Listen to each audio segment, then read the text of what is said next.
Welcome to the What to Read Next podcast. In this podcast, your host, Lori Amin, will interview published authors to chat about their work, journey to getting published, and their book recommendations. If you share a passion for books and always looking for your next read, then join us. Hi, Fiona. Welcome to What to Read Next podcast. Hey, how are you doing? I'm doing good. How are you? I'm good. So tell us a little bit about yourself. So I write books. I am a stay-at-home mom to two girls. And I am a military wife, and we are actually getting ready to move soon. So Oh my gosh. in a nutshell. Oh my gosh. It's a lot of changes there. So It is. oh my gosh. So what came first, the reading or the writing when it comes to romance? Oh, 100% reading. When I was in college, which was for science, I started reading romance books just to kind of quiet my mind, because it was kind of like watching a movie. I could zone out and focus on one thing. Mm-hmm. And so I just started falling in love with romance. They were easy reads for me and really enjoyable. I love this. And what kind of romance did you read? Do you read contemporary, historical? I biblical? don't really read historical, but just contemporary. So I first started with Harlequin Presents. Ooh. Those, Yeah. Billionaire's Mistress and all those. And I still to this day probably have about 100 copies on my bookshelf. Mm-hmm. And yeah, I go through them so quick. And then eventually I found an author in the back of a Cosmo magazine. And I started delving into like these actual, like the full, not actual, but like full length series books and things like that. So went further there. Oh my gosh. Yeah, I think category romance, it seems to be like a taster of what romance looks like. And you can read them in an afternoon. They're easy to do. You know what you expect. It takes you like on a journey. And then you grow up and like, okay, I'm going to read like other romance, or like they have different plots and different things and more characters and more world. So I really like those ones though. It was funny because I went from Presents to Blaze, which was my step up in heat. Yeah. Oh my gosh. Yes, I love Blaze. Like I discovered Blaze after it was discontinued. And I was like so sad. I was like, it's such a good line. Like, why? I know, they're so good. Some of my favorite authors were in there.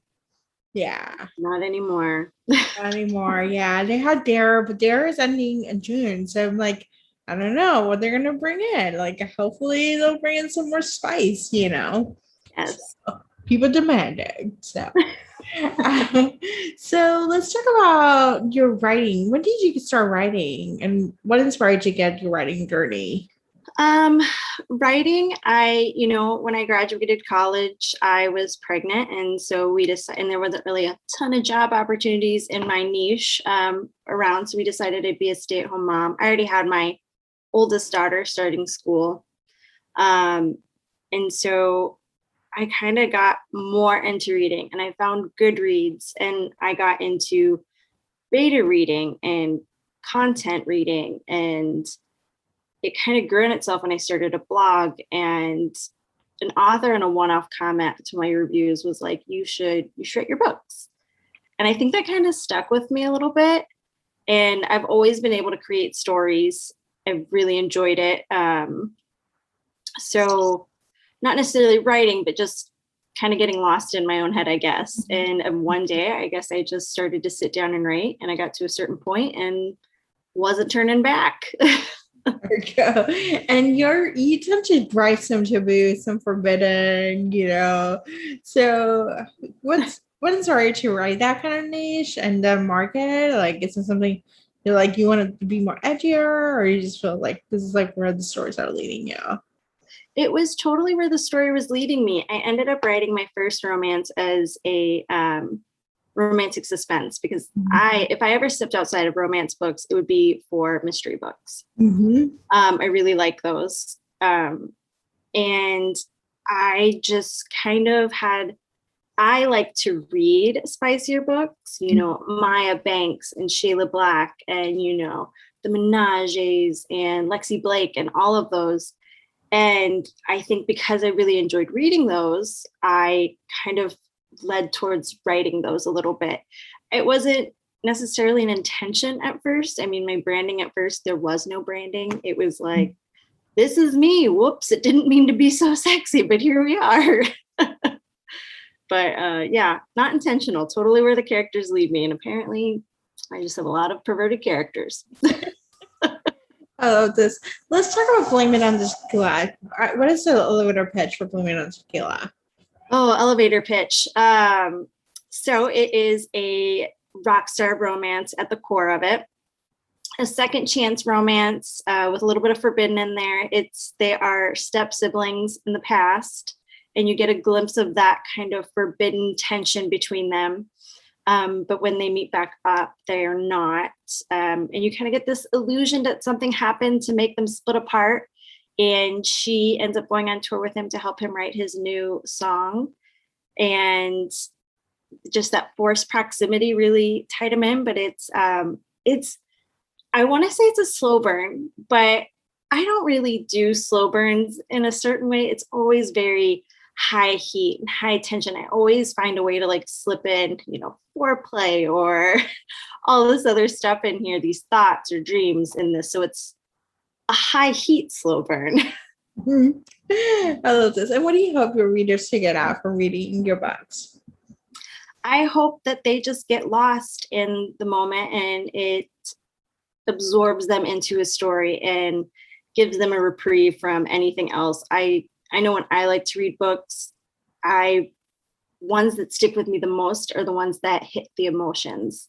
I may, like a book and someone's like, oh, but this happened and this happened. I'm like, yeah, but I remember how I felt when I read it. I remember like my racing heart and just how happy I was reading it. And I hope I can give that same feeling to readers. I love this. And so what has been the process of writing during the pandemic? Has it been any easier, any harder? How are you coping? Oh boy. So as I said, I have two girls and they are both in school and we did virtual learning for a year, not chosen. So they didn't go back to school until March of this year, middle of March, and it was only part-time. So I had to get very creative with my writing schedule of I got up earlier in the morning. I started getting up at 4:30 in the morning to write. And it was no longer sitting down and writing a chapter. It was, okay, I'm going to knock out 20 minutes here. It's going to be 10 minutes here, 50 minutes here. It's finding the time when you could between everything. It was very, very difficult to stay focused. And also homeschooling a first grader is mentally exhausting. And the last thing I wanted to do was write romance after that. So I had to get it done in the morning. Yeah, I know. It's like, I think it's just like hiding the emotions, hiding that stuff, and like how much, you realize like what you used to have is so precious. And you're like, oh my gosh, now I don't have the time to do it. I don't have the energy, but you kind of have to make the energy happen, Yes. Ironically, it took me a lot longer to write Blame It on the Champagne. It took me a very long time to adjust to that. But Tequila came together faster, but it ended up being a longer book. But I had a very understanding family. I had a lot of supporting friends and just got through it. There we go. Awesome. And what are you working next? I'm working on a few things. So if you've read it, there's a hint to the next book. As I've said, there's 3 books in the series, and there's only one girl left. So she's my next big project I'm working on. But I have a couple small things coming here and there that I haven't shared yet. But I'm pretty excited about them. But I kind of kept my summer light with the fact that I was moving. So I didn't want to try and squeeze. I didn't want to put myself on too tight of a deadline. Yep, I feel you. I completely understand. That's why. So tell us a book that you have read over however long it is. That you can't stop thinking about, can't stop gushing about, that you recommend to our listeners to pick up. Is it like within the past year or? Just there's no timeline. It can be the first book that comes to mind. So Oh, it's funny because I just packed up my bookshelf and I was going through books and I was just like, oh, I love this book. um, oh man, probably Penelope Douglas, either Birthday Girl or Credence, both of those. Yeah.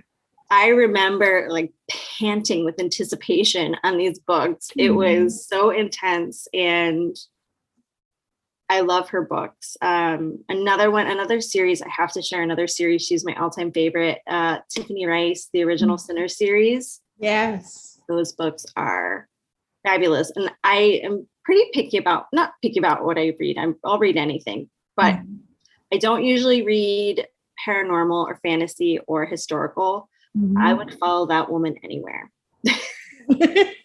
She could write dinosaur books and I'd be like, all right, here we go. There you go. Yeah, did you read her Blaze trilogy? Tiffany Rice? I haven't, and you want to know why? I do this thing with reader. I don't know if you do this or if I'm like a unique person or something, but like I hoard them.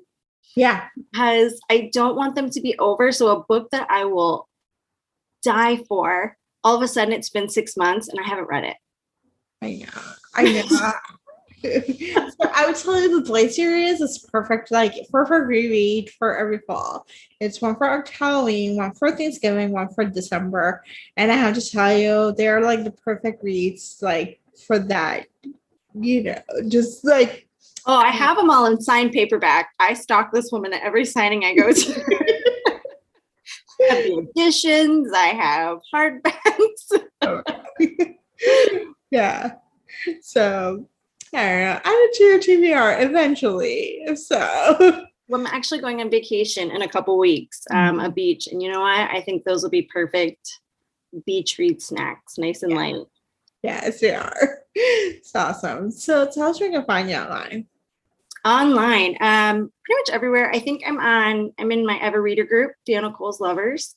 And then I'm on Instagram quite a bit. I like to share quick things through my reels and stuff. I plan on sharing about the move. We're renovating the house, so I plan on sharing that. Also, I think I'm going to start sharing. A lot of people ask me how I got into becoming an author, so I thought I would share kind of my experience from then to now. And I recently delved into TikTok. It's a whole other beast, but I'm kind of just awkwardly dancing and sarcasticing my way through it. Thank you, Fiona, for being on the show. Thank you for having me. If you enjoyed this podcast, feel free to share with friends, subscribe, rate, and review the show. This is the easiest way to support the podcast. For book recommendations, author interview archives, and other fun book resources and tips, please visit WatchReadNextBlog.com. The Watch Read Next podcast is part of the Frolic Network. To discover new shows to listen and love, please visit frolic.media/podcast. Thank you so much for listening and have a great day.